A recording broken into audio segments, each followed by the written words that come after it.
दोस्तों, इस वक्त की सबसे बड़ी खबर निकलकर सामने आ रही है उत्तर प्रदेश से, जहां पर सुप्रीम कोर्ट ने बड़ा एक्शन चुनाव आयोग को लेकर लिया है। जी हां दोस्तों, जिस तरीके से उत्तर प्रदेश में उपचुनाव के दौरान धांधली का जो मामला था वो निकलकर सामने आया था कि कैसे पुलिस वाले पर समाजवादी पार्टी की तरफ से आरोप लगाया गया था कि वोट डालने नहीं दिया जा रहा था, लोगों को डराया जा रहा था, धमकाया जा रहा था, महिलाओं के साथ अभद्रता की सारी हदें पार की जा रही थी, मुसलमानों को वोट देने से रोका जा रहा था, उनका आधार कार्ड, उनका नाम, उनका पहचान देखकर उनको घर में रहने की बात कही जा रही थी और घर जो है कुछ लोग डर के मारे पलायन कर गए थे। इस पर सुप्रीम कोर्ट ने कड़ा एक्शन ले लिया है।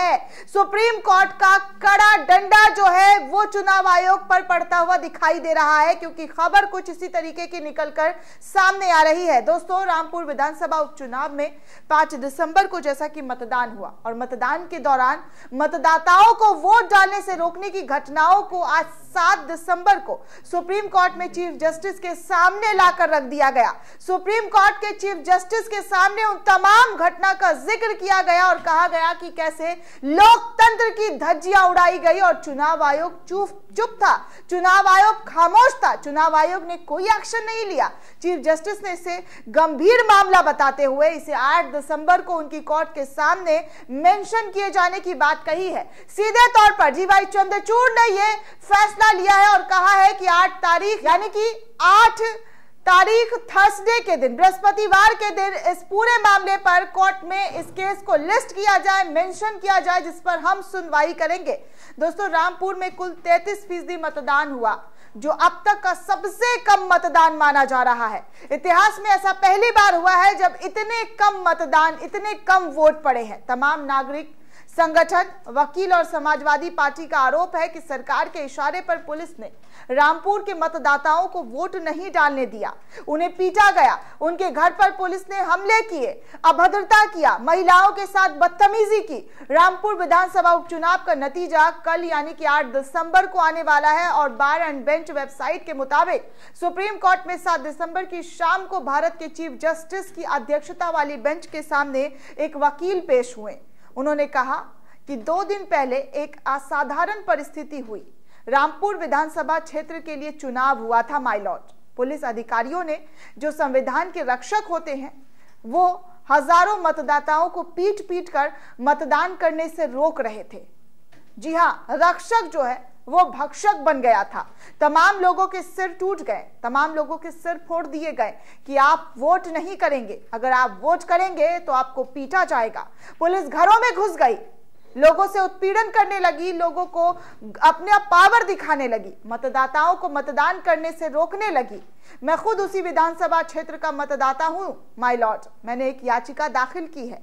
मैं अदालत से आग्रह करता हूं कि इस मामले की तत्काल सुनवाई की जाए, फौरन इस पर आप सुनवाई करें और सख्त से सख्त एक्शन ले।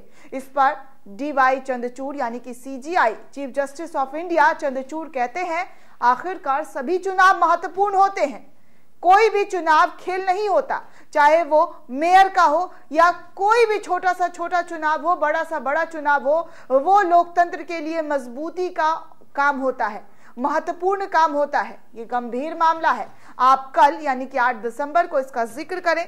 चुनाव की मतगणना को रोकना एक अलग मामला है। इस पर वकील ने कहा, मेरे पास हासिल करने के लिए कुछ नहीं है। तब चीफ जस्टिस ने कहा, नहीं, मैं कोई आक्षेप नहीं लगा रहा हूं, आप कल 8 दिसंबर को इसका जिक्र करें और हम इस पर सुनवाई करेंगे।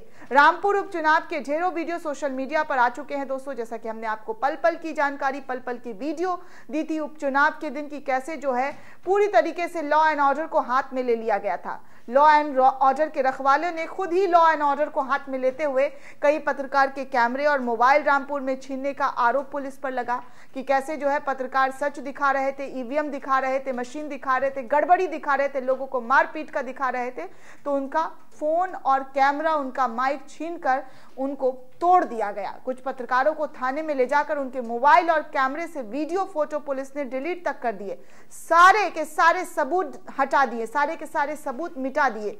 पिछले 4 दिनों से पूर्व मंत्री और सपा नेता आजम खान जिला प्रशासन और चुनाव आयोग को लगातार सूचित कर रहे हैं कि रामपुर में मतदाताओं को धमकाया जा रहा है।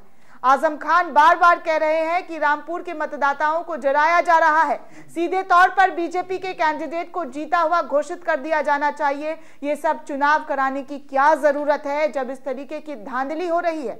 आधी रात को पुलिस घरों में घुसकर लोगों को धमका रही है, डरा रही है। सपा की ओर से 5 दिसंबर को चुनाव आयोग को इस संबंध में ज्ञापन भी दिए गए थे। कई डेलीगेट्स जो है ज्ञापन सौंप के आए, लेकिन आयोग मूक दर्शक बना रहा। आयोग ने कोई भी कार्रवाई नहीं की।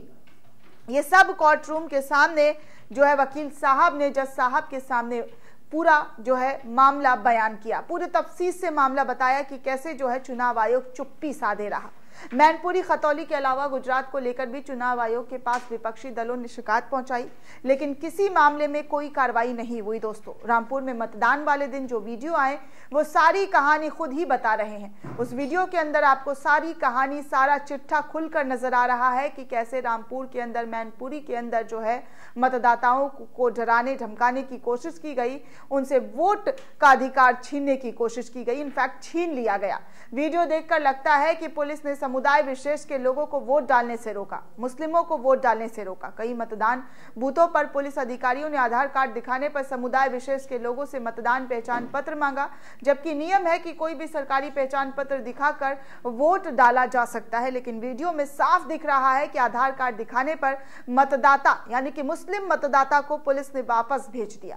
एक वीडियो ऐसा भी आया जिसमें पुलिस घर के दरवाजे पर खड़े लोगों को डांट रही है कि आप लोग अंदर क्यों नहीं जाते, आप लोग क्यों दरवाजे पर खड़े हैं। वो दरवाजा बंद करने का आदेश देती है, ना करने पर गिरफ्तार करने की धमकी भी पुलिस की तरफ से दी जाती है। कुछ स्थानों पर पुलिस वोट डालने जा रहे समुदाय विशेष के लोगों को खदेड़ती हुई भी नजर आ रही है। ये तमाम वीडियो सोशल मीडिया पर आग की तरह तैरा, लेकिन चुनाव आयोग ने इस पर कोई कार्रवाई नहीं की।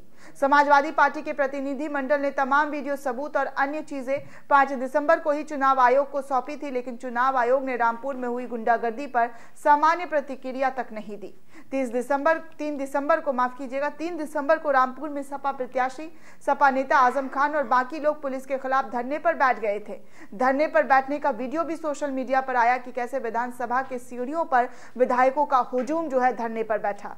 इसका भी संज्ञान जिला निर्वाचन अधिकारी ने नहीं लिया, जो वहां के जिला मजिस्ट्रेट भी हैं। हालांकि जिला प्रशासन और बीजेपी ने सभी आरोपों को झूठा करार दिया है। बीजेपी ने कहा कि सपा वाले हार रहे हैं तो इसलिए फर्जी आरोप लगा रहे हैं। बीजेपी ने ये तक आरोप लगाया कि सपा वालों ने ही मतदाताओं को वोट डालने से रोका था। जिला प्रशासन का दावा है कि रामपुर में शांतिपूर्ण मतदान हुआ, कहीं कोई घटना नहीं हुई। जिस तरीके से जिला प्रशासन का ये कहना है उससे ठीक विपरीत समाजवादी पार्टी के अगर ट्विटर हैंडल पर अगर जाते हैं, वेरीफाइड ट्विटर हैंडल पर अगर आप जाकर देखेंगे तो आपको सैकड़ों वीडियो नजर आएंगे कि चुनाव में किस तरीके से लोगों को परेशानी हुई, लोगों को दिक्कतों का सामना करना पड़ा। और तो और बीजेपी के लोगों पर कितने गंभीर और संगीन आरोप लगे, यहाँ तक कि पुलिस वाले पर भी गंभीर और संगीन आरोप लगे। और तो और अखिलेश यादव, डिंपल यादव ने प्रेस कॉन्फ्रेंस करके चुनाव आयोग को संज्ञान लेने की बात कही थी, लेकिन कुछ नहीं हुआ।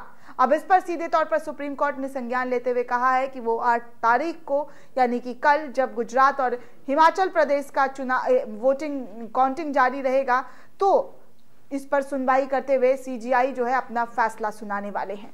दोस्तों, इस पूरे रिपोर्ट को लेकर आप क्या सोचते हैं, आपकी क्या प्रतिक्रिया है, हमें कमेंट सेक्शन में जरूर बताइएगा। साथ ही साथ नेशन 360 को ज्यादा से ज्यादा लाइक, शेयर और सब्सक्राइब करना बिल्कुल भी ना भूलें।